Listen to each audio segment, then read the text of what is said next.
අනුගත් ප්‍රතිමාව දෙවෙනි එක ගරා වැටුණු ස්තූපය හා පොත්ගුල් විහාරය.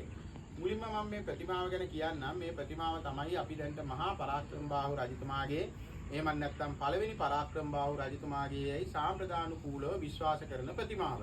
මහා පරාක්‍රමබාහු රජුරුව කියන්නේ කෑගල්ල දිස්ත්‍රික්කයේ දැදිගම කොටවෙහෙර කියන ස්ථානයේදී මානාභරණ රජුරුවන්ටත් රත්නාවලී කියන බිසවටත් උපන්න කුමාරයා තමයි මහා පරාක්‍රමබාහු එහෙම නැත්නම් පළවෙනි පරාක්‍රමබාහු රජු විදියට රට එක්සේසත් කරමින් ක්‍රිස්තු වර්ෂයේ 1153 වසරේ පොළොන්නරුවේදී මහ රජු ලෙස රාජාභිෂේකය ලැබලා තියෙන්නේ. එතුමා රජකම් කරලා තියෙනවා ක්‍රිස්තු වර්ෂයේ 1186 දක්වා වසර 33ක්. අන්නේ කාල පරිච්ඡේදය තුළ තමයි මේ ප්‍රතිමාව නිර්මාණය කළා කියලා සොයාගෙන තියෙන්නේ. ශ්‍රී ලංකාවේ අග්‍රගණ්‍ය තලයේ පුරාවිද්‍යාඥයෙකුණු මහාචාර්ය පරණවිතාන ශූරී ප්‍රකාශ කරලා තියෙන්නේ මේ තියෙන්නේ අන්නේ කියන මහා පරාක්‍රමබාහු රජතුමාගේ ප්‍රතිමාව කියලා. නමුත් මේක සම්බන්ධයෙන් තවත් මතයක් තියෙනවා. ලංකාවේ පළවෙනි පුරාවිද්‍යා කොමසාරිස්වරයා වුණු මහාචාර්ය එස්.සී.පී. බෙල් මහත්තයාගේ මතයට අනුව මේ තියෙන්නේ ඍෂිවරයෙක්ගේ ප්‍රතිමාවක්.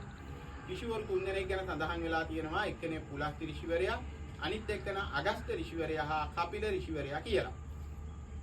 එතකොට මේ ප්‍රතිමාව හා බැඳුණු ජනකතාවට අනුව මෙතන තිබුණු විශාල ගල් පර්වතයක් පළු වශයෙන් වෙන් කරලා ඒ වායේ ඉදිරි පළුව ආධාරක විදියට ප්‍රතිමාවට පිටුපසින් හේතු කරලා කියලා තමයි මේ නිර්මාණය කරා කියලා ජනකතාවල සඳහන් වෙලා තියෙන්නේ. ඒ කියන විදිහේ ගල්පළු කීපයක්ම ඔයාලට ප්‍රතිමාවට පිටුපසින් දකින්නට තියෙනවා. අර තියෙන්නේ ගල්පළු. නමුත් පුරාවිද්‍යාත්මකව මේ කතාව හරියටම තහවුරු කරගෙන නැහැ. එතකොට මේ පිටුපස්සේ තියෙන සියලුම ගල් කළුයි මේ ඉස්සරහා තියෙන ගලත් ප්‍රතිමාවක් සුදුයි. මේකට හේතුව තමයි මේ ගල් වර්ගය හඳුන්වන්නේ ග්‍රැනයිට් නැත්නම් කුරුඳු ගල් කියලා. මේ කුරුඳු ගලේ ස්වභාවික පාට තමයි සුදු පාට. මේක වැස්ස වැදිලා දියසෙවල් පැදිලා කාලයක් ගියාම කළු වෙනවා. දැනට අවුරුදු 25කට විතර කලින් එහෙම වර්ෂාවට ලක් වෙලා මේ පිටුපස්ස වගේම ඉදිරි කොටසත් කළුවට තමයි තිබුණේ. මේ වෙනකොට පුරාවිද්‍යා දෙපාර්තමේන්තුවෙන් මේක රසායනික ද්‍රව්‍ය යොදලා වාර්ෂිකව සෝදනවා. ඒ නිසා තමයි මේ ගලට උරුම නියම පාටින් දකින්නට තියෙන්නේ. ප්‍රතිමාවේ උස අඩි 11.5යි. මේකේ විශේෂ සලකුණු කීපයක් තියෙනවා.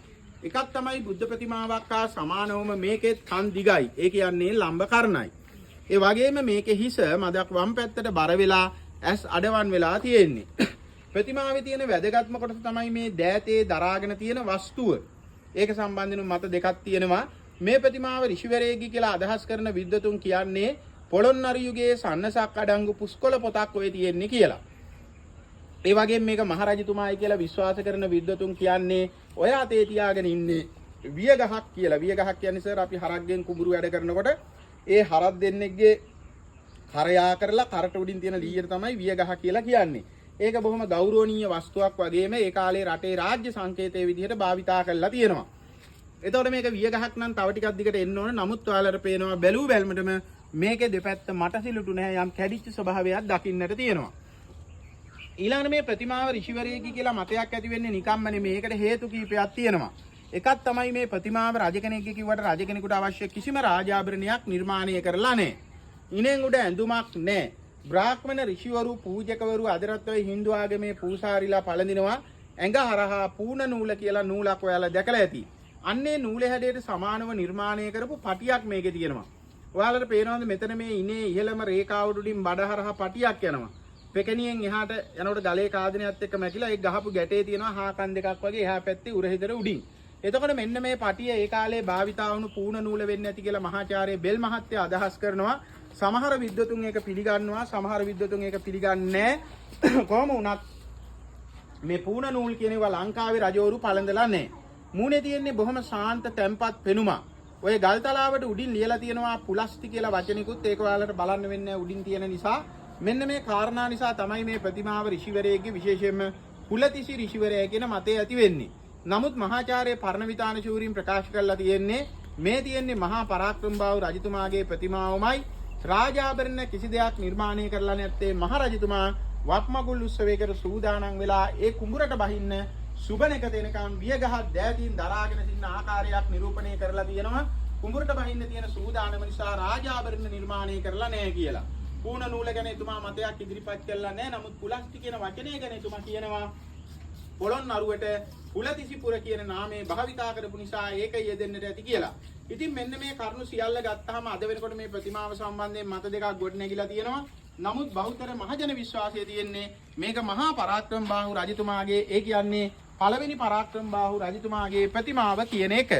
නමුත් මේකේ නිල හැඳින්වීම වෙන්නේ පොත්ගුල් විහාරය හඳුනා නොගත් ප්‍රතිමාව කියලා. ප්‍රතිමාවේ හිතර උඩින් තියෙන්නේ කොණ්ඩේ උඩට කරලා බැඳපු විලාසිතාවක්. ඒක අපි හඳුන්වනවා මකුට විලාසිතාව කියලා. ඇඳගෙන ඉන්න ඇඳුම හඳුන්වන්නේ දෝතිය කියලා. ඊළඟ මේ භූමියේ තියෙන ඊළඟ පුරාවිද්‍යා ස්මාරකයේ තමයි අර තියෙනවා නේද පස්කන්දක් ගස්වෙයිලා. අන්න ඒක ගරා වැටුණු ස්තූපයක්. ඒක තුළ තමයි මහා පරාක්‍රමබාහු රජතුමා කලුරිය කළාට පස්සේ ඒ ආදාහණයෙන් පස්සේ එතුමාගේ භස්මාවශේෂ තැන්පත් කරලා නිර්මාණය කරපු ස්තූපය කියලා දැන්ට විශ්වාස කරන්නේ. නමුත් තාම පර්යේෂණ මට්ටමේ තියෙන්නේ. අර පැත්තෙන් තියෙන්නේ පොත්ගුල් විහාරය. පොත්ගුල් විහාරයටම කපිල විහාරය කියලා කියනවා. පොත්ගුල් විහාරය කියන්නේ මහා පරාක්‍රමබාහු රජතුමා විසින් නිර්මාණය කරන ලද දැවැන්ත ප්‍රමාණයේ පුස්තකාල සංකීර්ණයක් හා ආරාමික පිරිවනක්. එතුමාගෙන් පස්සේ එතුමාගේ අගබිසවක් වුණු චන්ද්‍රාවතී කියන දේවිය ඒක නැවත ප්‍රතිසංස්කරණය කරලා තියෙනවා.